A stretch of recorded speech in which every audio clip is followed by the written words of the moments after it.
আসসালামু আলাইকুম, welcome back to my channel kitchen studio by Tahmina. আজকে আমি তৈরি করব এই বট বা ভুড়ি ভুনা। এটা অনেকেই অনেকভাবে রান্না করে, তো আমি কিভাবে রান্না করি আজকে আপনাদের সাথে সেটাই শেয়ার করব। প্রথমেই কিন্তু আমি ভুড়িগুলোকে ভালো মতো ধুয়ে নিয়েছি। এখন আমি এটাকে গরম পানি দিয়ে হলুদ দিয়ে সেদ্ধ করে নেব। তো এখানে আমি একটা প্যানের মধ্যে সবগুলো ভুড়ি একসাথে নিয়ে নিয়েছি, আর এখানে প্রায় 2 কেজির মতো ভুড়ি আছে। এটা রান্না করার পরে কিন্তু 1.5 কেজি পরিমাণ হয়ে যাবে। তো পানি অ্যাড করে দিচ্ছি, পানি দিয়ে তারপরে এর মধ্যে হলুদ গুঁড়া দিয়ে আমি এটাকে সেদ্ধ করে নেব। যেহেতু আমি এটাকে সেদ্ধ করব, এই জন্য কিন্তু পানির পরিমাণটা বলছি না, জাস্ট অল্প কিছু পানি দিয়ে একটু হলুদ দিয়ে এটাকে আমি সেদ্ধ করে নেব।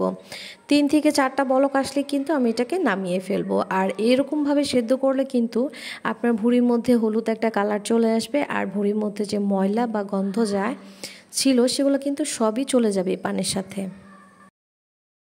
এখন একটু লবণ দিয়ে ঢাকনা দিয়ে ঢেকে রেখে দেবো, বলক আসা পর্যন্ত অপেক্ষা করছি। বলক চলে এসেছে, এখন আমি ঢাকনা খুলে আপনাদেরকে নাড়াচাড়া করে আর একটু দেখিয়ে দিচ্ছি। এরকম কিন্তু 3 থেকে 4টা পরিমাণ বলক আসলেই কিন্তু আমরা এটাকে নামিয়ে ফেলবো। ভুড়িগুলোকে কিন্তু আমি চুলা থেকে নামিয়ে একটা স্ট্রেনারে ঢেলে নিয়েছি, আর এখানে আমি পানি দিয়ে ভালো মতো হাত দিয়ে কষলে ধুয়ে নেব। এতে করে এর মধ্যে যে ময়লা বা যে গন্ধ আছে সেগুলো কিন্তু চলে যাবে, আর এই ভুড়ির মধ্যে কিন্তু হলুদের যে একটা রং আসছে সেটা কিন্তু থেকে যাবে। তো ধোয়া হয়ে গিয়েছে, আমি এখন একটা প্যানের মধ্যে ভুড়িগুলো নিয়ে নিয়েছি। নিয়ে এখন আমি কিছু মশলা দিয়ে এটাকে মাখিয়ে নেব। তো প্রথমেই এর জন্য কিন্তু আমি 1 কাপ পরিমাণ পেঁয়াজ কুচি নিয়েছি, আর পেঁয়াজটা একটু মোটা করে নিয়েছি। নিয়ে হাত দিয়ে ভালো মতো এটাকে ছড়িয়ে দেব। এবার অ্যাড করে দিব এর মধ্যে 1 টেবিল চামচ পরিমাণ লাল মরিচের গুঁড়া। এটা কিন্তু আমাদের এই ভুড়িটাকে ঝালও করবে এবং কালারটাও কিন্তু খুবই সুন্দর আনবে। আর এখানে হাফ চা চামচ পরিমাণ দিয়ে দিচ্ছি হলুদ গুঁড়া। আরও অ্যাড করে দিচ্ছি এখানে 1 টেবিল চামচ পরিমাণ ভাজা জিরার গুঁড়া। দিয়ে আমি অ্যাড করে দিব আরও আদা রসুন বাটা। আরও অ্যাড করে দিব কিছু আস্ত গরম মশলা, 2টো লবঙ্গ, 2টো এলাচ আর 2টা দারুচিনি দিয়ে এখন অ্যাড করে দিব 2 টেবিল চামচ পরিমাণ আদা রসুন বাটা। চেষ্টা করবেন আদা রসুনটা একটু বেশি দিতে, এতে করে কিন্তু ভুঁড়ির মধ্যে কোনো স্মেল থাকবে না। আরও অ্যাড করে দিচ্ছি লবণ স্বাদ মতো। যেহেতু প্রথমেই লবণ দিয়ে এটাকে সেদ্ধ করেছিলাম, এই জন্য কিন্তু লবণটাকে একটু বুঝে দিতে হবে। তো এরকম করে আমি হাত দিয়ে মেখে তারপরে কিন্তু চুলাটা অন করে দেব। আমি কিন্তু এখনই চুলা অন করিনি, এটাকে হাত দিয়ে আরও কিছুক্ষণ মাখিয়ে তারপরে কিন্তু আমি চুলাটা জ্বালিয়ে দিব। আর এর মধ্যে কিন্তু আমি রান্নার তেলটা এখনই অ্যাড করব না, রান্নার তেলটা আমি একদম লাস্টে এসে তারপরে কিন্তু ব্যবহার করব। তো এখানে আমি আরও কিছুটা আদা রসুন দিয়ে দিচ্ছি, মনে হচ্ছিল কম, এই জন্য আরও 1 টেবিল চামচ অ্যাড করে দিচ্ছি। এবার কিন্তু আমি চুলাটা অন করে দিয়েছি, দিয়ে ভালো মতো নেড়ে চেড়ে আবারও কিন্তু ঢাকনা দিয়ে ঢেকে রেখে দেব। ঢাকনা খুলে এই পর্যায়ে কিন্তু আমি এর মধ্যে 2 কাপ পরিমাণ পানি অ্যাড করে দেব। আর এর থেকে বেশি পানি দেব না, কারণ এটা অল্প আঁচে রান্না করব। তো এইবার ঢাকনা দিয়ে ঢেকে রেখে দেব বলক আসা পর্যন্ত। এরই মাঝে কিন্তু এটা বলক চলে এসেছে, এখন আমি ঢাকনাটা তুলে আবারও একটু নেড়ে চেড়ে দেব। এটাকে কিন্তু কিছুক্ষণ পরপর ঢাকনা খুলে তারপর নেড়ে চেড়ে দিতে হবে, এতে করে কিন্তু নিচ থেকে লেগে যাওয়ার একটা চান্স থাকে। তো সেজন্য কিন্তু কিছুক্ষণ পরপর এটাকে ঢাকনা খুলে তারপরে কিন্তু নেড়ে চেড়ে দিতে হবে। আবার আমি ঢাকনা দিয়ে ঢেকে রেখে দেব। তো এরকম করে 5 থেকে 6 বারের মতো ঢাকনা খুলে তারপর নেড়েচেড়ে দিতে হবে। আর দেখতে হবে মাঝে মাঝে পানিটা কিন্তু শুকিয়ে আসছে কিনা। যদি পানি শুকিয়ে যায় ঠিক সেই পর্যায়ে কিন্তু আপনারা 1 থেকে 1.5 কাপের মতো গরম পানি অ্যাড করে দেবেন, এতে করে কিন্তু ভুড়িটা খুবই তাড়াতাড়ি সেদ্ধ হয়ে যাবে। তো এই তো আমার ভুড়িটার কিন্তু পানিটা প্রায় শুকিয়ে এসেছে। এখন কিন্তু এটাকে ঢাকনা খুলে নেড়েচেড়ে পানিটাকে আরও শুকিয়ে নেব।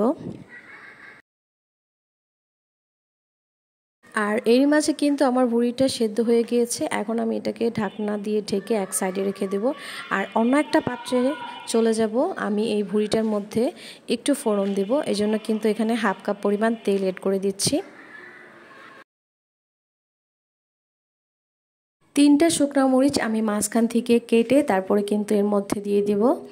দিয়ে যখন মরিচটা একটু কালো হয়ে আসবে ঠিক সেই পর্যায়ে কিন্তু এখানে রসুন কুচি আর পেঁয়াজ কুচি অ্যাড করে দেব। রসুন কুচি দিয়েছি এখানে আমি 2টা রসুন একদমই কুচি করে কেটে নিয়েছি। আর এই ভুড়ির মজাই হচ্ছে এই রসুন কুচি আর হচ্ছে শুকনো মরিচের ফোড়ন দিয়ে আমি নাড়াচাড়া করে আবারও কিছু পেঁয়াজ কুচি অ্যাড করে দেব। আর এই পর্যায়ে কিন্তু অবশ্যই এটাকে দাঁড়িয়ে থেকে নাড়তে হবে, তা না হলে কিন্তু রসুন আর পেঁয়াজ কুচিটা পুড়ে যাবে। আর অন্য চুলায় কিন্তু আমি চুলাটা অফ করিনি, চুলাটা অন করে রেখেছি অল্প আছে, কারণ চুলাটা বন্ধ থাকলে এটা যখন ফোড়ন দিব তখন কিন্তু এর মধ্যে কোনো শব্দ হবে না বা টেস্টও বাড়বে না। তো এই জন্য চুলাটা অন করে রাখতে হবে। তো এই তো এটা কিন্তু আমার এরই মাঝে কিন্তু ব্রাউন কালার চলে এসেছে অলরেডি। এরকম ব্রাউন কালার হলে এর মধ্যে আমি ভুঁড়িগুলোকে অ্যাড করে দেব। আর এখন আমি এই তেলের মধ্যে কিন্তু ভুঁড়িটাকে ভাজা ভাজা করে নেব। আর আপনারা চাইলে একটু ঝোল ঝোল রাখতে পারেন, সেক্ষেত্রে কিন্তু বাগারটা দিয়ে আপনারা এটাকে নামিয়ে রাখতে পারেন। আমি যেহেতু এটাকে ভাজা ভাজা করব সেজন্য কিন্তু এটাকে দাঁড়িয়ে থেকে ভাজা ভাজা করতে হবে। এই তেলের মধ্যেই কিন্তু ভাজা ভাজা করে নিতে হবে। সবগুলি ভুঁড়ি দেওয়া হয়ে গেলে এরকম চামচ দিয়ে কিন্তু এটাকে নাড়াচাড়া করতে থাকতে হবে, তা না হলে কিন্তু এটা নিচ থেকে লেগে যেতে পারে। তো এই কাজটা কিন্তু অবশ্যই দাঁড়িয়ে থেকে করতে হবে।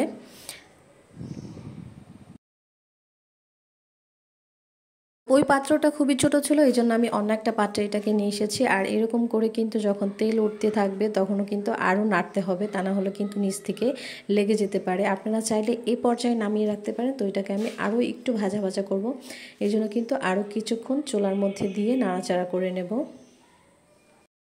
আর এই ভুঁড়িগুলোকে আপনারা যত বেশি ভাজা ভাজা করবেন এর থেকে কিন্তু খুবই সুন্দর একটা স্মেল আসবে, আর এটার কালারও কিন্তু চেঞ্জ হতে থাকবে।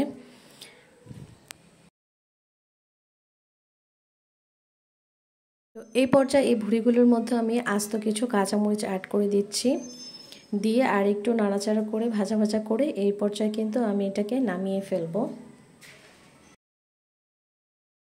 এইভাবে ভুঁড়ি রান্না করলে কিন্তু খুবই মজা হয় আর খুবই অল্প সময় তৈরি করা যায় এরকম করে রান্না করলে। আশা করছি আজকের রেসিপিটিও ভালো লেগেছে। চেষ্টা করেছি খুবই সহজ করে দেখানোর জন্য। ভুঁড়িগুলোর কালারটা দেখেই হয়তো আপনারা বুঝতে পারছেন, কালারটা কিন্তু খুবই সুন্দর এসেছে আর খেতেও কিন্তু খুবই মজার হয়েছে। এরকম সহজ আর নতুন নতুন রান্নার রেসিপি পেতে কিন্তু অবশ্যই আমার চ্যানেলটি সাবস্ক্রাইব করবেন। আর দেখতেই পাচ্ছেন ভুঁড়িগুলো কিন্তু একদমই ঝরঝরে হয়েছে, ভাজা ভাজা হয়েছে। ফিরছি নতুন কোনো রেসিপির সাথে।